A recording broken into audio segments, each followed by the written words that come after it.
Welcome back to Forgotten Hollywood. So, last month, Dick Van Dyke reached a huge milestone when he turned 100.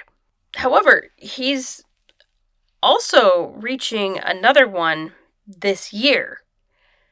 70 years of acting. He actually started his entertainment career closer to 80 years ago.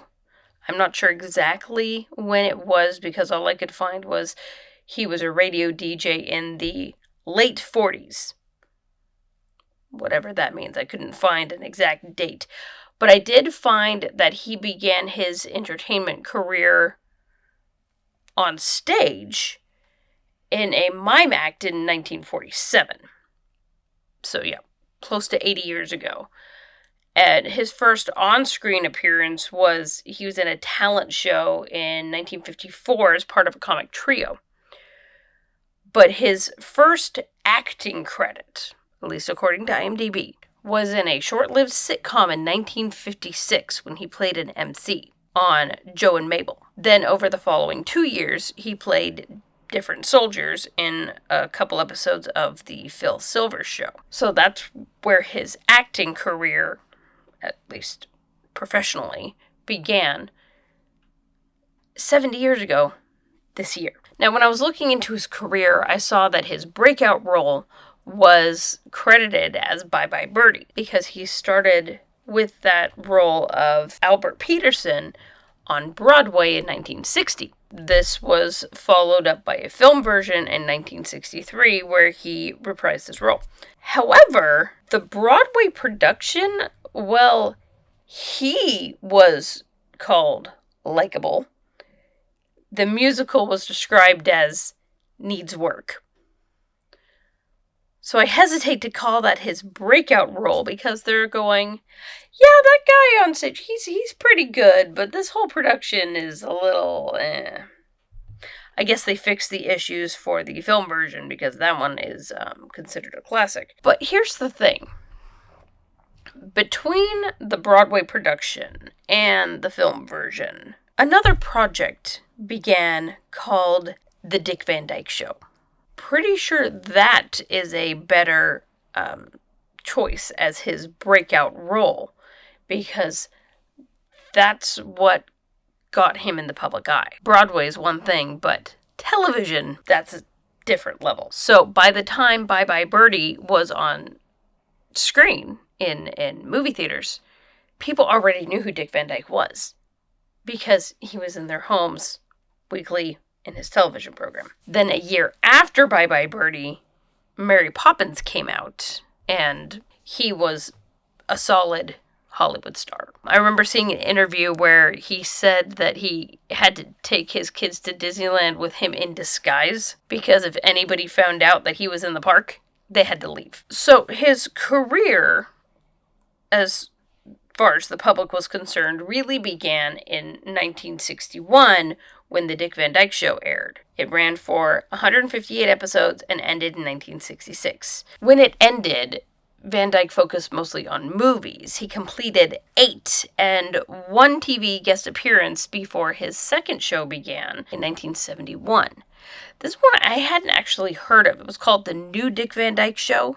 It was the same basic setup as the first one, except that they had a completely new cast. And instead of raising a young son, he was raising a teenage daughter. This show only lasted 3 years. It ended when one of the producers, who was also a producer on the original show, left the project, and Dick Van Dyke did not want to continue without his friend, so he did not renew his contract. And you can't have a Dick Van Dyke Show without Dick Van Dyke. So after the second show ended, Van Dyke went back and forth between TV and movies. He had consistent work, but not quite the same level of success and stardom that he had had previously with things like The Dick Van Dyke Show and Mary Poppins. Then he had a third show in 1988, which lasted only 10 episodes. So this was kind of a slump in his career if you compare it to what he had before, but people still knew who he was. He was still busy. So I wouldn't say his career was dead. It was more of a slowdown. This is when he appeared on things like Columbo And my favorite of his guest appearances was when he went on The Golden Girls, playing a love interest for Dorothy. And I thought, why would they hire Dick Van Dyke to play a lawyer dating Dorothy? This seems a little of an odd choice for such a comedic guy. I mean, I know it's a sitcom, and it's a very funny show, but a lot of times the guest stars are more of the straight man to the comedic antics of the ladies. So I was just a little confused. Why would they hire Dick Van Dyke, this comic genius, to play a lawyer? Then I watched the episode. It became very clear very quickly why they cast Dick Van Dyke to play this disillusioned lawyer who decided to go on a new career path. Will the clown approach the bench? Dorothy, I can do this. Can you do it without the nose? Yes.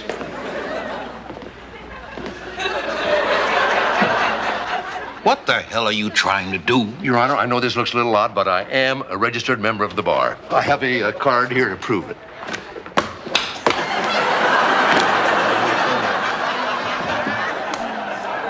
We're going to jail. Yet no one else could have played that role quite like Dick Van Dyke did. Then came 1991, where at the age of 66, he played a new iconic character, Dr. Mark Sloan. And this actually started as a guest role in a crime drama called Jake and the Fat Man. But the character was well received and got his own TV movie. Then another, and then a successful TV show, which is probably the most successful of his career, at least as far as seasons and episodes went. Yes, Dick Van Dyke is probably best known for The Dick Van Dyke Show, but Diagnosis Murder had 178 episodes over 8 seasons, which is 20 more episodes and 3 seasons longer than The Dick Van Dyke Show. It also had a grand total of 5 TV movies, some before and some after the show began.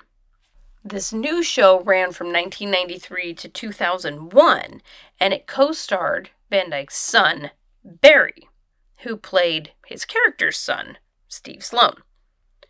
The final movie aired in 2002.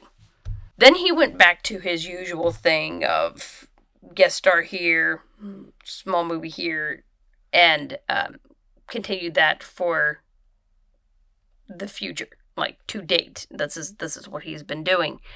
But there have been some notable roles in the last 20 years.